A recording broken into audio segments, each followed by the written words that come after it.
Hey, good morning. I'm reading John Townsend's Hiding from Love. I've got to write a paper on it by Sunday. So reading some chapters, very interesting stuff, taking a lot of the ideas of hiding, isolation. Obviously, he's a psychologist, so he's coming from trauma and hurt in relationship as a basis of the place to heal, as a very big point of power in generating bigger results in your life. But he's coming from a biblical perspective, and so it's very interesting because there's a talk about suffering, and interesting to see how written into sort of Christian culture in the Bible suffering is. And obviously I grew up in that, but I'm being reminded of it, and I had to dig into where the word suffering comes from. So Latin, it means to bear from below. So when he's talking about suffering, he's talking about a lot of things that are really pointing at what it sounds like someone's picking on you, right? Or you're having something terrible happen to you because God chose it for you. But when you think about suffering as bearing from below and putting it under the Abraham lens, it would be, well, my mood dropped, my vibration. I am vibration. That's all I am. And so from below, down in a lower vibration, things happen that don't make me feel great. In fact, if I'm coming from that out of alignment place, I'm going to be bearing some things from below that aren't, it's not a good vibrational pace, right? The space, the process of bearing from below in itself is a suffering because it's not generating what we really want, which alignment brings, which is bringing from, or I guess it wouldn't be bearing from above, right? I guess it would be rising to the above, allowing the above, aligning. So what he's calling love versus justice is sort of really, he has this sort of love versus justice principle in relationship. Dr. Townsend specifically in this book, talking about our ability to move close or away, or when we make the determination of helpful versus harmful hiding, which is this, when do we need to protect ourselves? When do we need to place boundaries? When do we need to open up? It's very interesting conversation because a lot of us have these injuries in relationship that present in this way. And I love learning about psychology. One of the fun things about coaching is it's not viewed as a hard science. So you realize that everybody's lens is taking, but the cool thing about having Abraham as a basis, I'll say, is I do feel that that's really coming from source. I do feel that that's really taking it down to our molecular physics structure of your vibrational, and you have these different components. You have a physical component with a spiritual sort of mind embedded in it. And what you're using to focus that mind on in the physical is generating emotions, which are sort of your spiritual communication device, sort of this barometer on, like a pulse, like how am I doing?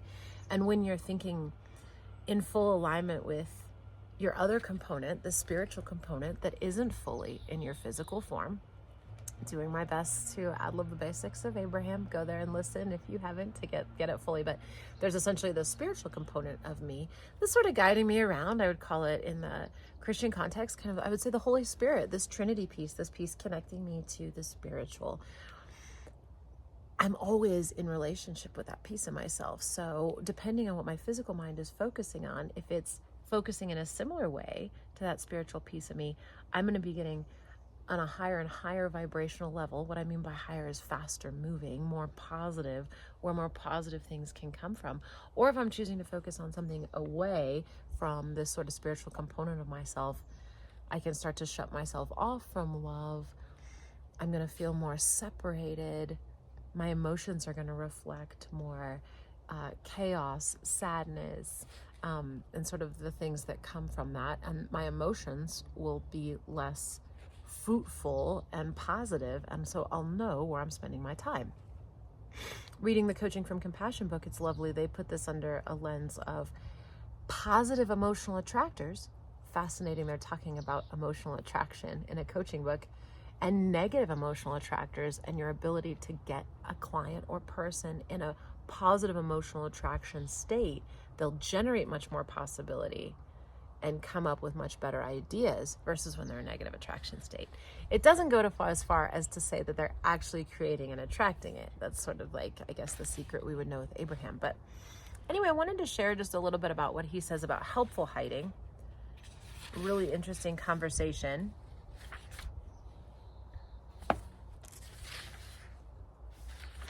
So let's talk about helpful hiding. It's not to isolate, but to withdraw. Isolation and withdrawal are not the same thing. To isolate is to remove oneself from relationship, to move into emotional and spiritual emptiness. It has a permanent component. Isolating. Yeah, it does. It has that sort of, you can even feel it in the word, like isolating. A loneliness and a long-term loneliness. Withdrawal, however, is a temporary distancing so that the heart can regroup itself to attach.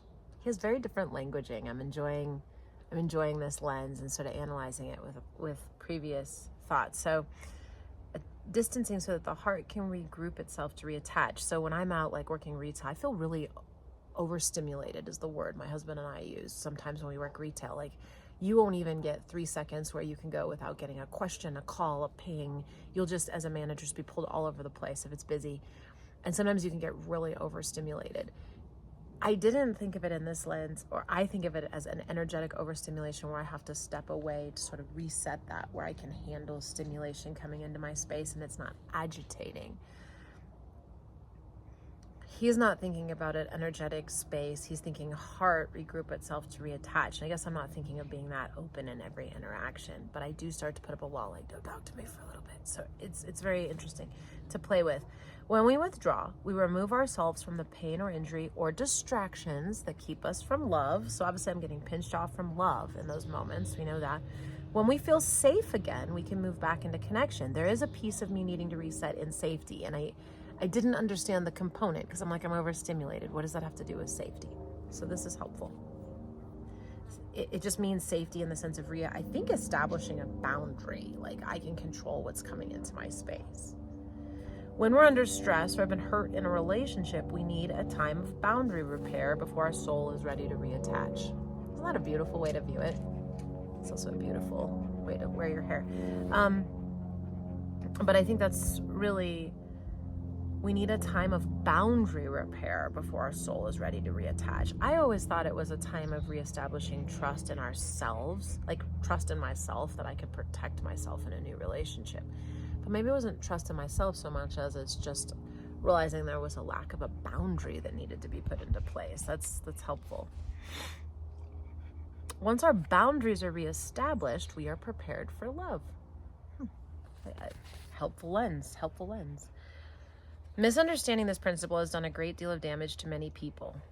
Many folks see withdrawal as selfish, insensitive, or unloving. And this can be really true in relationship. I really have to take a moment and honor my husband because I've had to say from early on, I need space, because I call it overstimulated, and it's been a lot for him. At first he was hurt because it's like, I need space, and it's so easy to take personally, but I think he realizes now it's not him, it's just everyone. I need space from everyone. But I'm so grateful he's also big enough to realize it was something I need. And actually the story that kicks off this chapter is about a husband who just needs 20-30 minutes when he gets home from work to reset before he can really engage with his family. I'd view that as overstimulated. He's saying that's just, you can't reconnect to love. The heart needs to heal for a moment. How interesting. It's a nice way to view it also from a self-care principle though. Like, hey, I just need a minute, like, to heal and reconnect. And reconnect with God too, I think, is a big piece of it. Well, what am I saying? We put it under the Abraham lens. Abraham would say, step away and get yourself back into alignment, which is connection with your source. And then you come back and then you have something to offer and give someone else. Until then, you don't. All right, connecting the dots. Okay, so many folks see withdrawal as selfish, insensitive, or unloving. So it's very important in our relationships we create space for each other and don't take it personally. For a successful relationship, I think that's so important. And sometimes we place tremendous pressure on those who have been hurt or wounded to be open and vulnerable before they are ready. This generally leads to re-injury of some kind. I saw this a lot in transformation, where they're trying to force you to like work through something or open up, and that's just not appropriate in certain circumstances. I think it actually happened to one of my best friends. She had lost someone in the program, and we had to go through a graveyard for an exercise, and they forced her to go. And I remember being very upset, like, this isn't appropriate for her at this time to be at a cemetery. This is too much. And yeah, it says it right here, right? You're not ready to be that open and vulnerable in that space. Too much grief, too much exposure. To re-enter relationships doesn't always mean we reattach with the person who hurt us. Important point. Some relationships need permanent limits put on them because the person doesn't have God's values. Say the person is out of alignment is another way to say that. Pinched off. The point is, we do need to reattach somewhere, but it must be with the right people. And that's where we learn some of those safe people signs. Jesus used withdrawal when he needed it. When he began to bring the synagogue official's daughter back to life, the jeering crowd was in noisy disorder, so he couldn't get the energy focused. He had a job to do with no distractions, so he had the crowd removed from the area. Get rid of the people who don't believe. Get rid of the doubt. Messes up the energy. And when he needed time alone with God, he took action. After he'd sent the multitudes away, he went up to the mountain by himself to pray. Neville would tell us that means when you go up to the mountain, meaning you go to your mind to meditate. It doesn't mean he literally went to a mountain. And I really like that take of it. So he went to the mountain, meaning he went up spiritually by himself to pray. And when it was evening, he was there alone. And then he could focus and bring that energy in. Quite often, people in relationship need time apart. Remember, to me, Jesus was the ultimate metaphysical master. And I am a big Jesus fan.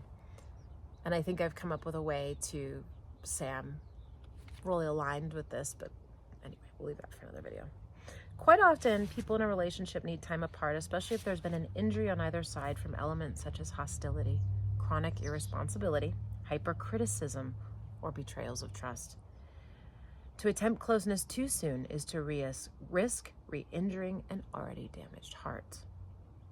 The Bible warns us, do not lay hands upon anyone too hastily and thus share responsibility for the sins of others. Keep yourself free from sin. Now, I always, in my head, I replace the word sin. You can take this or not. I want everyone to always have their own view of principles. But for me, the symbol sin has become a lot more powerful through the lens of the Course in Miracles, which is lack of love. When you define the word sin as a lack of love, everything translates nicely. So let me reread that for us. Do not lay hands, and I love this, right? This is like, don't mess with hurt people, like protect them. But if you notice, predators will always go for the one that's got to hurt. That's kind of how you know the difference versus like, hey, this is a sheep or a lamb in our presence that needs protection because we're a flock that looks out. And do not lay hands upon anyone too hastily and thus share responsibility for the lack of love of others. Keep yourself free from lack of love. In other words, see that they need love. Don't mess with them. Don't sleep with them too soon. Don't try to get them in a relationship. Like, respect who they are, and that is the sign of real love, right? Keep yourself from lack of love. True love sees what that person needs. When my husband met me, I think he said he was very attracted to me, almost asked me out, but realized I really needed a friend, which could not have been more true in that time. And he was such a friend to me. He was a friend before anything. He never made me feel like he was attracted to me or wanted something else from me, and that landed for me as love. It took several years, but I realized, wow, that was very loving. He really never put me in a context that would have made me feel unsafe or unsupported. So we are to be discerning and careful before rushing into vulnerability in relationships too quickly. I really appreciate him saying that, especially when we've been hurt.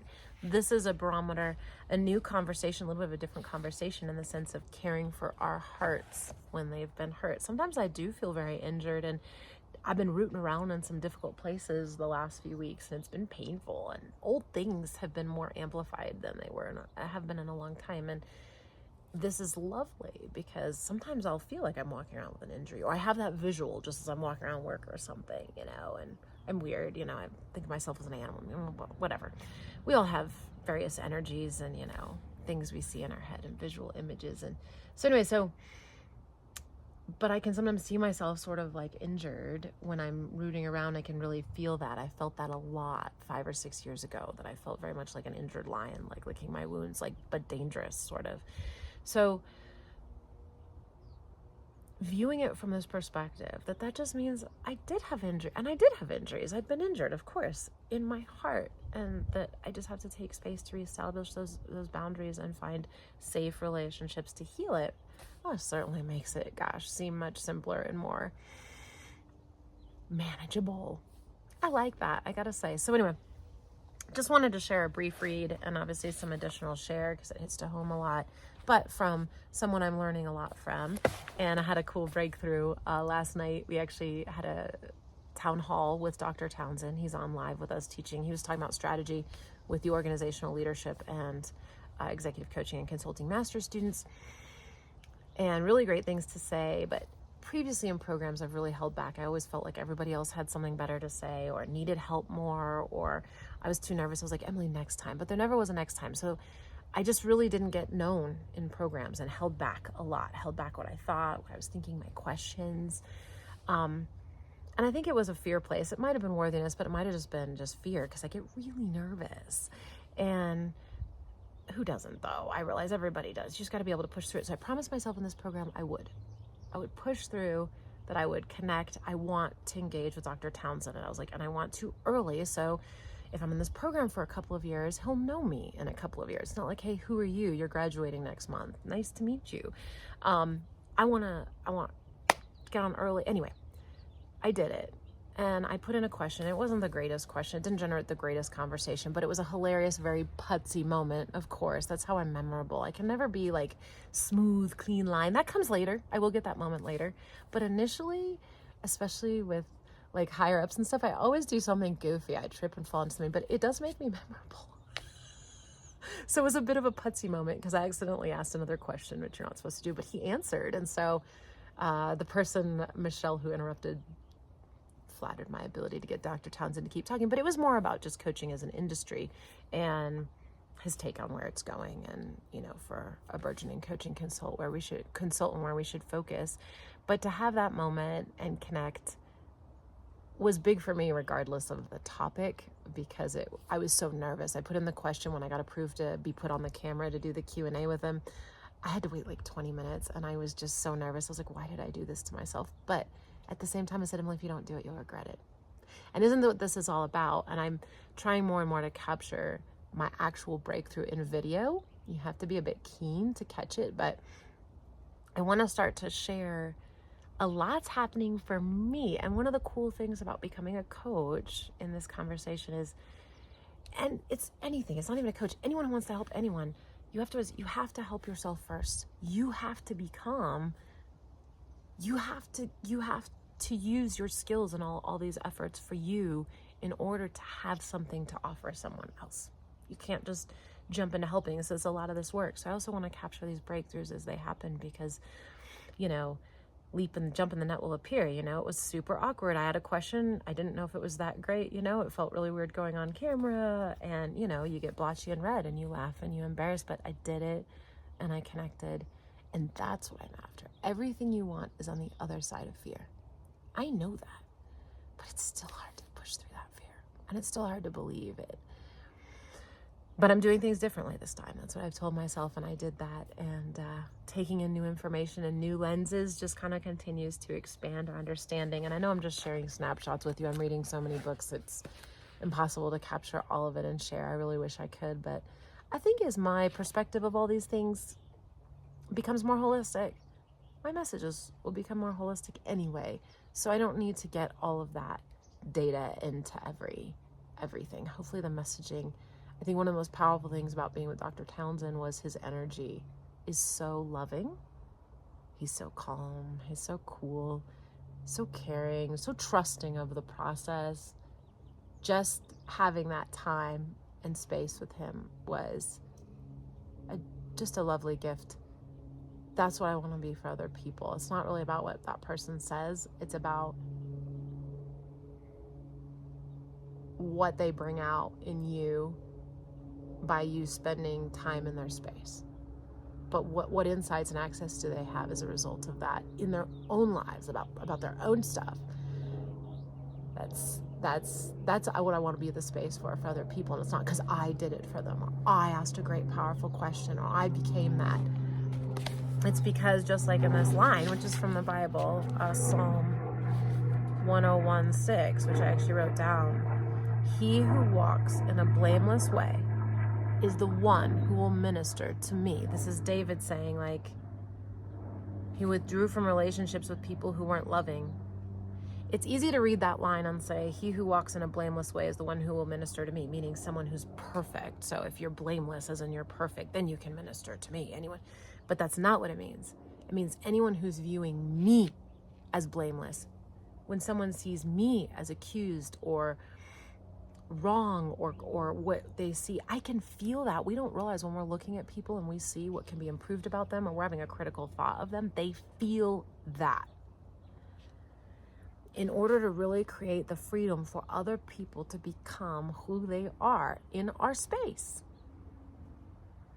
one must learn to walk in a blameless way. In other words, seeing nothing to improve, seeing other people as perfect, whole, complete. They've got everything inside of them. You got this. You're perfect as you are.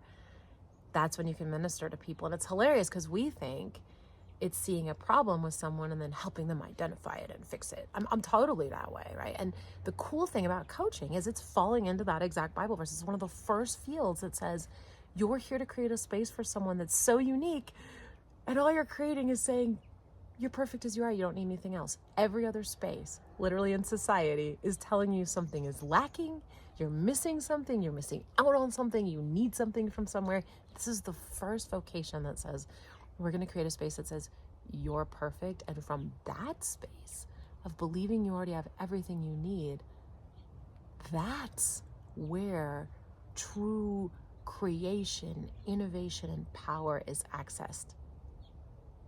Highly counterintuitive to a telling culture that thinks something must be fixed in order to achieve that.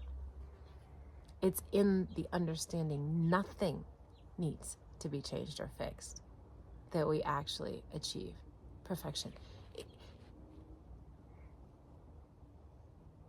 That's who I want to be.